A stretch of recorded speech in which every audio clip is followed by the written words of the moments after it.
Hello everyone. आज मैं सूरदास के द्वितीय पद की व्याख्या के साथ आपके सामने उपस्थित हूँ।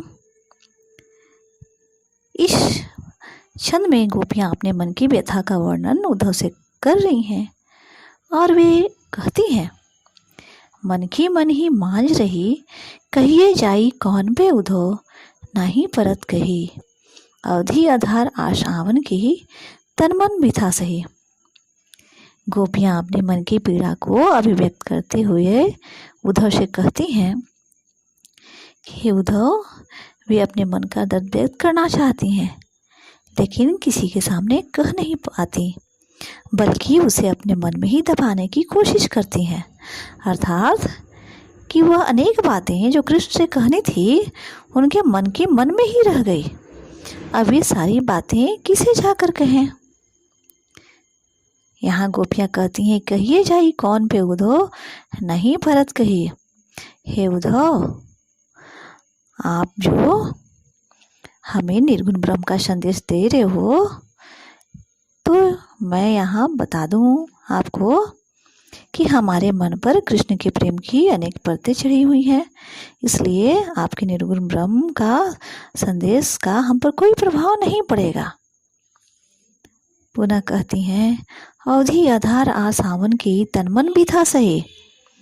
अर्थात कृष्ण के आगमन के विश्वास पर, कृष्ण के आने के विश्वास पर हम गोपियाँ इतने समय तक अपने शरीर और मन की पीड़ा को सहन कर रहे हैं, परंतु श्री कृष्ण नहीं आए और आपको योग का संदेश सुनाने के लिए भेज दिया। गोपियाँ कहती हैं कि अब इन योग संदेश ने सुनी बिरहिनी बिरह दही।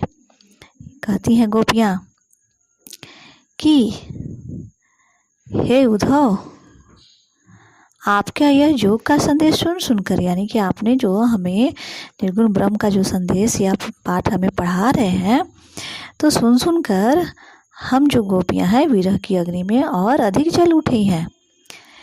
क्योंकि एक तो हम कृष्ण के वियोग में पहले से ही हम गोपियाँ विरह की आग में जल रही थी, लेकिन आपकी इस योग का संदेश ने हम गोपियों की विरहग्नि में घी का काम किया और इससे हमारी विरहग्नि और बढ़ गई। पुनः कहती हैं, चाहती होती गुहारी जितही ते उत्ते धार बही। गोपियाँ का कहना है कि हम गोपियाँ चाह रही थी कि अपने प्राणों की रक्षा के लिए, अपनी विरह अग्नि को दूर करने के लिए कृष्ण को पुकारें, परंतु वहाँ से तो योग की धारा बह रही है, योग की प्रबल धारा बह रही है। तो अब हम गोपियाँ किससे अपने प्राणों की रक्षा की गुहार लगाएं। गोपियाँ पुनः कहती हैं, सूरदास अब धीरे धीरे क्यों मर्यादा न लही।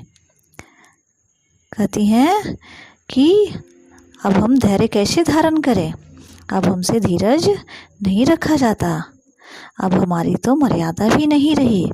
अर्थात हम तो कृष्ण के प्रेम में इतने दीवाने हो चुके हैं कि अपनी सामाजिक मान मर्यादा के बंधनों को भी हम छोड़ चुके हैं।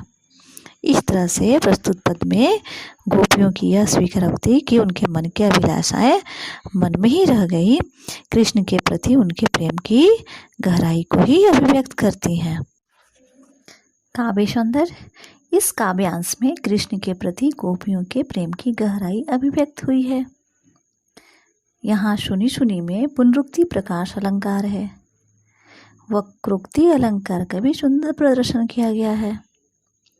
कृष्ण और गोपियों का प्रेम सहज मानवीय प्रेम की प्रतिष्ठा करता है।